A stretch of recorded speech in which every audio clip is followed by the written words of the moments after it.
কারণ তো ওরা সকাল সকাল চলে আসবে, তুমি রান্নাটা সকাল সকাল করে ফেলো।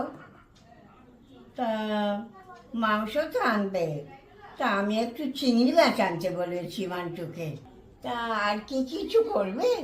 হ্যাঁ, বাবাকে একটু রুই মাছ আনতে বলেছি। তা ভালোই করেছো, সৌম্য রুই মাছ খেতে খুব ভালোবাসে।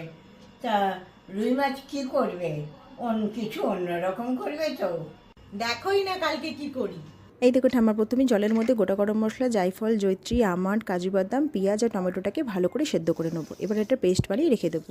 ওইদিকে তেলটাও গরম হয়ে গেছে, মাছগুলোকে ভেজে তুলে নেবো। এক্সট্রা তেল একটু কমিয়ে নেবো। এবার মশলা বাটা দিয়ে তেলের মধ্যে নুন, হলুদ, লঙ্কার গুঁড়ো দিয়ে কষাবো যতক্ষণ না তেল ছাড়ে। আদা রসুন বাটা দিয়ে ভালো করে কষিয়ে গরম জল দিয়ে দেবো। এবার মাছগুলোকে দিয়ে 5 থেকে 10 মিনিট ফোটাবো। নামানোর আগে একটু ফ্রেশ ক্রিম আর কাসুরি মেথি দিলেই কিন্তু রেডি হয়ে যাবে রুই মালাইকারি।